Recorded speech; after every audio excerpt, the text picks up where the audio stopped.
Olá, boa noite, seja bem-vindo ao ND, que hoje vai falar sobre desenvolvimento social. E eu converso com o secretário executivo de Desenvolvimento Social do Estado de São Paulo, Paulo Matias. Boa noite, Paulo, bem-vindo, tudo bem? Boa noite, tudo bem? Super obrigado aí pela oportunidade. Vamos falar sobre essa questão que você é conhecedor, que é a questão do desenvolvimento social. Hoje, quais as prioridades da Secretaria de Desenvolvimento Social do Estado de São Paulo? Olha, veja, eu acho que a principal prioridade em qualquer secretaria, seja ela a nível federal, estadual ou municipal, é de fazer com que as pessoas não sejam mais dependentes do Estado. A gente, durante muitos anos no Brasil, conviveu com uma política social absolutamente assistencialista. E assistencialista de fazer com que as pessoas não evoluam e sim permaneçam no estágio onde elas se encontravam e continuassem permanentes do Estado. Isso aí não tem como perdurar mais hoje em dia. Eu defendo um modelo liberal, onde a gente mostre para o indivíduo que ele sim é a sua principal riqueza, que ele sim consegue crescer e que ele não precisa do Estado para vir a sobreviver. O Estado tem sim a função, e isso nós temos feito na Secretaria, junto com a secretária Célia Parnes, de acolher aquele que mais precisa e rapidamente, capacitá-lo, mas também gerar oportunidade para essa pessoa, para que essa pessoa possa não depender mais de qualquer tipo de benefício social. Mas aí a gente entra naquela esfera da qualificação profissional, né? Sem dúvida. Esse você acha que é o grande motivo e é o que deve ser enfatizado e desenvolvido? Não apenas, veja, nós temos no Brasil uma legislação que por muitas vezes atrapalha as pessoas que estão em vulnerabilidade social. Te faço aqui uma pergunta. Como que um morador em situação de rua vai conseguir comprovar residência para vir a ser contratado numa empresa? E é uma exigência das empresas. Ou seja, esse tipo de entrave burocrático ainda existe hoje, não apenas a capacitação, mas também esses entraves e essa boa vontade por parte do setor privado. O setor público não gera nenhum emprego. Qualquer político que chegar aqui para você dizendo o seguinte, nós geramos tantos mil empregos, é um belo de um mentiroso. Quem gera emprego no Brasil é o setor privado. Então, nós, poder público, precisamos criar um ambiente favorável no Brasil para que o setor privado possa vir a empregar. Essa é a função do poder público. E, no nosso caso, de estabelecer um diálogo pronto, rápido e próximo com as empresas do setor privado, seja elas quais forem, para que elas possam gerar oportunidade para esses moradores em situação de rua.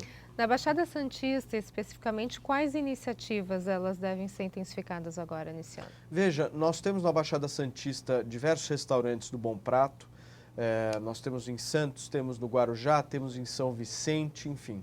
Nós temos o programa Viva Leite, que faz a entrega de leite em diversas entidades, as prefeituras entregam leite aqui através do programa Viva Leite. Nós temos o programa de dependência química, o Recomeço aqui no estado de São Paulo. Enfim, a gente tem uma série aí de programas que fazem aí o nome da secretaria ir para frente, fazem com certeza a política social perdurar aqui no estado. O que pode se avançar? Essa foi a sua pergunta, né? O que teremos aí de novidade? Nós estamos aí com quase 6 meses de gestão aproximadamente. Nesse período, a gente está buscando acertar a casa, arrumar a casa, renegociamos os contratos, fizemos adequações aos servidores, conseguimos reduzir a máquina pública. Veja, nós assumimos a Secretaria de Desenvolvimento Social, eu e a secretária Célia Parnes, com cerca de 300 cargos em comissão. É inviável a gente achar que a gente vai poder dar algum tipo de assistência social se a gente tem 300 pessoas, fora os concursados, dentro de uma secretaria, por muitas vezes, sem ter muita utilidade. Já está assistindo esses 300 cargos, então, assim, né? Você já está assistindo. Dá para se mudar, dá para fazer diferente. Eu não tenho a menor dúvida disso. É o que a gente procurou fazer. Agora, para o segundo semestre, a gente vai verificar o contingenciamento que o Estado fez. O Estado contingenciou aí uma porcentagem significativa nos custos e nos investimentos da pasta. Agora é uma luta para verificar o que a gente vai conseguir fazer. Mas na Baixada Santista a gente já tem um Bom Prato em andamento, que é o Bom Prato de Cubatão, que, se Deus quiser, a gente vai conseguir inaugurar em alguns meses aí.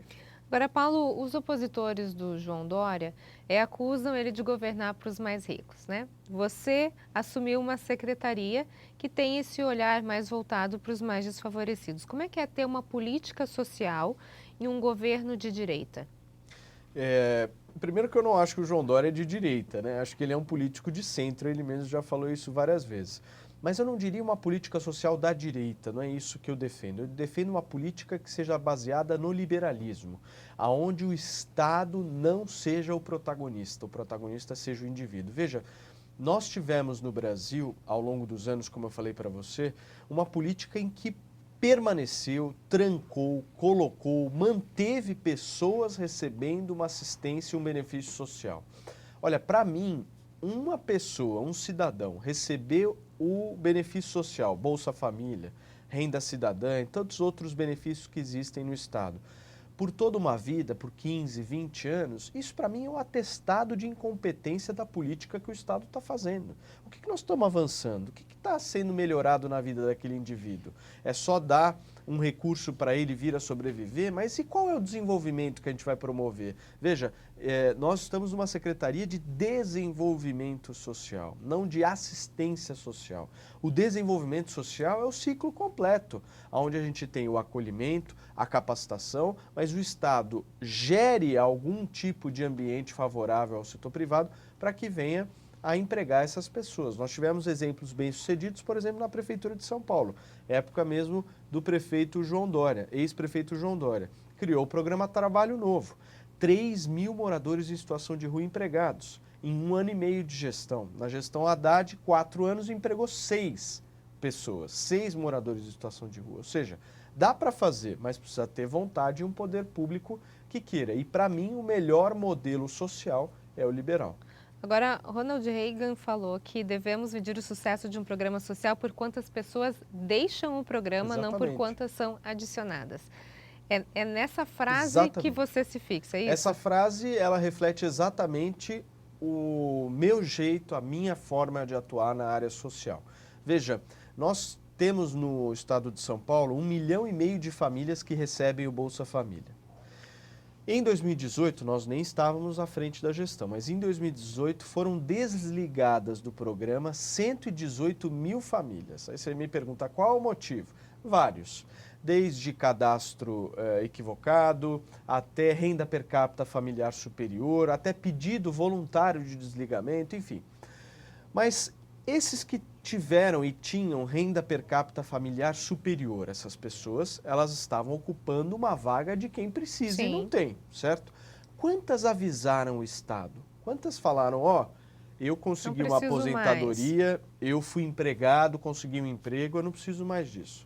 Dessas 118 mil, 2 mil famílias. Ou seja, o que eu quero reiterar e dizer com isso? O Brasil precisa avançar na transformação de uma cultura do próprio povo brasileiro, que é a cultura do benefício próprio, né?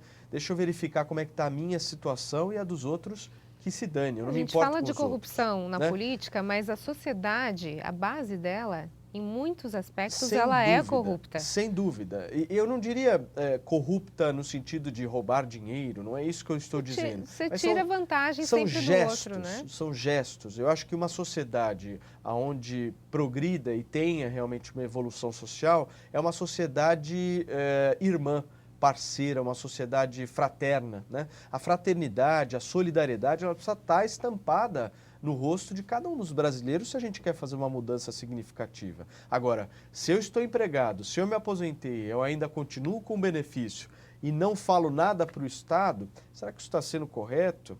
Enfim, são posturas que a gente precisa melhorar, mas nós estamos fazendo sim na Secretaria um pente fino nesse sentido, para dar o benefício social àquela pessoa que mais precisa. No próximo bloco, a gente continua a falar sobre desenvolvimento social no estado de São Paulo e aqui na nossa região. Nós voltamos em instantes. Até já. O ND está de volta. O nosso assunto de hoje é desenvolvimento social e eu converso com o secretário executivo de Desenvolvimento Social do estado de São Paulo, Paulo Matias.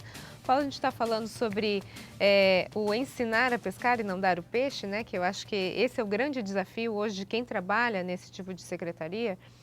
E uma declaração também que você faz de criticar o assistencialismo distanciando da assistência. Na prática, qual que é a diferença de assistencialismo e assistência? Olha, o assistencialismo é a permanência do indivíduo dentro de uma assistência. E a assistência ela é algo momentâneo, né? Eu defendo que programas sociais tenham data de validade, começo, meio e fim. Não dá para a gente ter no Brasil programas assistenciais que perdurem por toda uma vida. E tem muita gente que me manda mensagem falando, olha, Paulo, você tem que acabar com o Bolsa Família, é um absurdo esse Bolsa Família. Eu sempre falo para a pessoa o seguinte, é porque você nunca viu um pobre de verdade.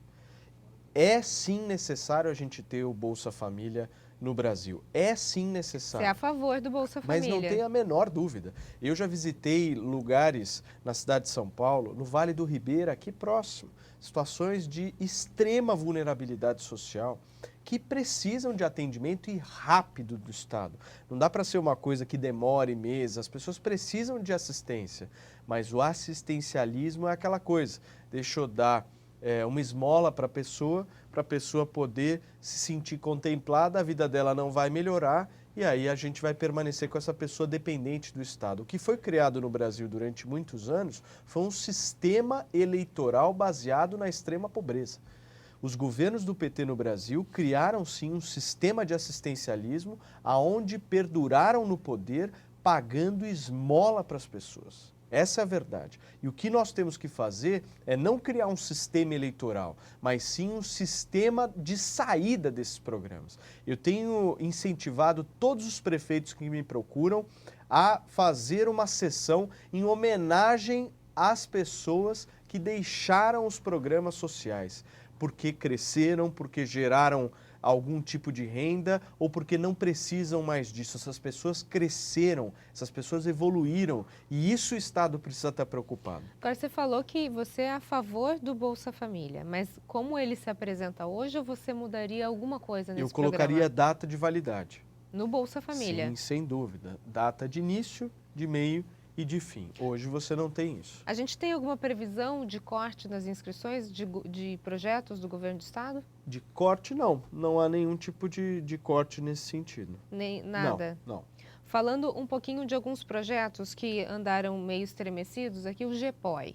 O GPOI era um projeto voltado aos jovens, né? Jovens com primeiro emprego, jovens em situação de vulnerabilidade. Ele não acontece mais. É isso, foi cortado também, um dos projetos. Olha, esse GPOI, ele não fazia parte, se eu não estou enganado, da nossa secretaria. A gente não tinha esse conhecimento. Agora, nós temos vários outros programas que atendem ao jovem, né? A juventude brasileira hoje, ela quer trabalhar e o Estado precisa entender isso. Nós temos o Ação Jovem, que beneficia milhares de jovens no estado de São Paulo com uma espécie de bolsa para que ele possa vir a terminar o ensino médio, e nós queremos criar vários programas. Eu, quando era em 2011, quando eu fui coordenador do programa Escola da Família, eu criei um projeto chamado Aluno Empreendedor. O que era o Aluno Empreendedor? Nós contratamos 2.700 alunos de ensino médio para receber cerca de R$800 por mês para trabalhar na própria escola.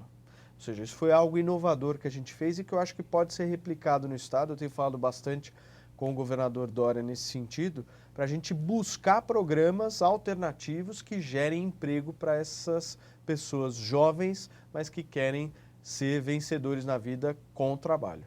Falando um pouquinho aqui da nossa região, a Baixada Santista, ela é uma das regiões que tem muita desigualdade, assim como em vários locais no estado de São Paulo, e você é daqui da região, né? Paulo, que análise você faz dessa disparidade e o que dá para equilibrar do ponto de vista econômico? O que a gente pode esperar aqui para a nossa região? Olha, eu me considero, talvez eu não sou daqui, né? Mas tenho muitos parentes aqui, minha avó morava aqui, meus tios todos moram aqui, enfim. Eu acho que a Baixada Santista, ela é sim, junto com o Vale do Ribeira, uma das regiões mais vulneráveis socialmente. E o que me deixa absolutamente revoltado é quando a gente assumiu o governo. Nós assumimos o governo com 26 diretorias regionais de assistência e desenvolvimento social. Cada uma delas, as famosas DRADs, né? Cada uma delas com um número de funcionários. Te faço aqui uma pergunta. Você sabe quantos funcionários havia na Adrades aqui da Baixada Santista, localizada em Santos? Uma funcionária. Uma. E as Drades normalmente têm uma média de 10, 12, 15 funcionários. Aqui na Baixada Santista, no dia 1º de janeiro de 2019, quando nós assumimos a gestão, havia uma funcionária na Baixada Santista. Uma Drades absolutamente abandonada, sem nenhum tipo de estrutura, sem carro para locomover os assistentes sociais, sem serviços realmente sendo efetivados, enfim, um caos. A gente conseguiu arrumar, fizemos um replanejamento e agora a Drades está sob a liderança da Cris Forcel, lá de Itanhaém, e tem feito um trabalho muito legal. Ok, no próximo bloco a gente continua a falar sobre desenvolvimento social no estado de São Paulo e aqui na nossa região. Nós voltamos em instantes. Até já. Paulo Matias, secretário executivo de Desenvolvimento Social do Estado de São Paulo, fala com a gente sobre todo esse processo aqui na Baixada Santista. Eu gostaria de falar agora um pouquinho sobre a questão das drogas, Paulo. Uma das questões que mais preocupam a sociedade há anos, vai década, volta década, é a questão das drogas. Como é que o governo do Estado está tentando resolver esse problema? Veja, a gente teve no Brasil, ao longo dos anos aí de 1990, uma época economicamente onde a gente teve um alto índice de desemprego. Então, o que as pessoas faziam e os causadores aí, as pessoas que iam morar nas ruas, elas se alcoolizavam o tempo inteiro, enfim. E aí a causa central dos moradores em situação de rua, de terem ido para a rua, era o álcool. Hoje, em 2019, nós temos como a principal causa a droga. Então a gente tem aí uma diferença significativa de parâmetros e de momentos que o Brasil passou e de tratamentos que devam ser feitos, né? A gente encara a questão da dependência química de uma forma muito lúcida, nem imaginando que a gente tenha que investir na redução de consumo dessas pessoas e também não apenas imaginando que a internação seja a única solução. A gente acha que uma política de meio termo entre uma política de redução de danos e uma política de internação seja a melhor alternativa. Vai depender e vai ser muito criterioso em relação a isso. Cada caso é um caso, né? Esse é um assunto que é difícil a gente não conhecer alguém que ou tenha em casa ou algum conhecido, né, que tenha envolvimento com drogas. E aí, quando a gente fala de drogas, a gente fala de um envolvimento e de uma assistência que precisa ser dada à família. Sem dúvida. Também, né? Existe essa necessidade de compartilhar informação, de dar um apoio, de repente.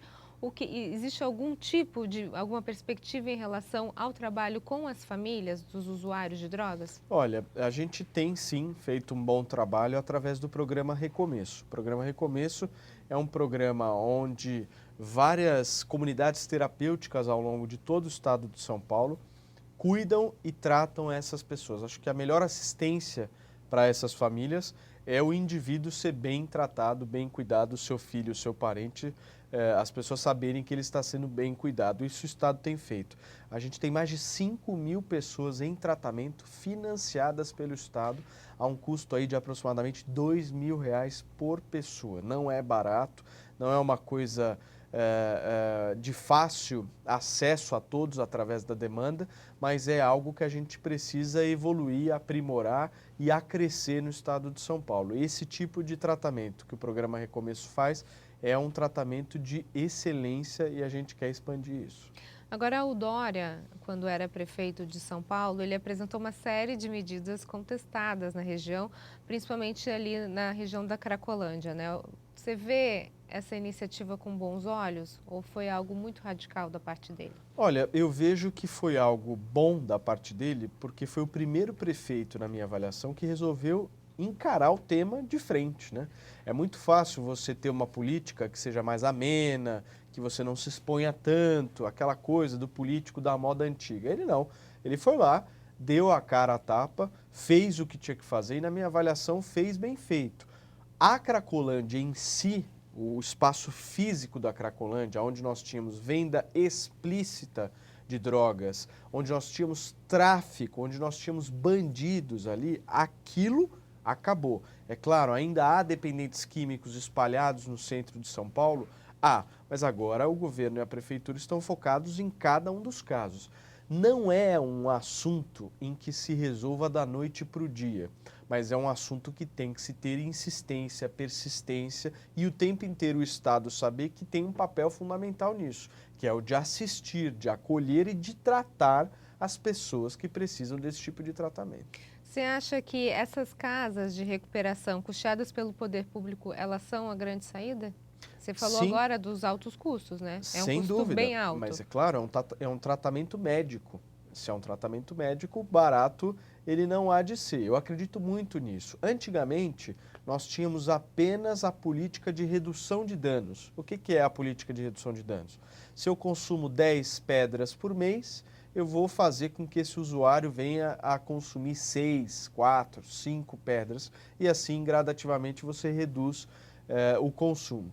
Eu sou um pouco contrário a apenas este tipo de política. Acho que esse tipo de política é importante, é algo sim que a gente deva praticar, mas não pode ser apenas ele. Existem casos que a gente precisa ter internação.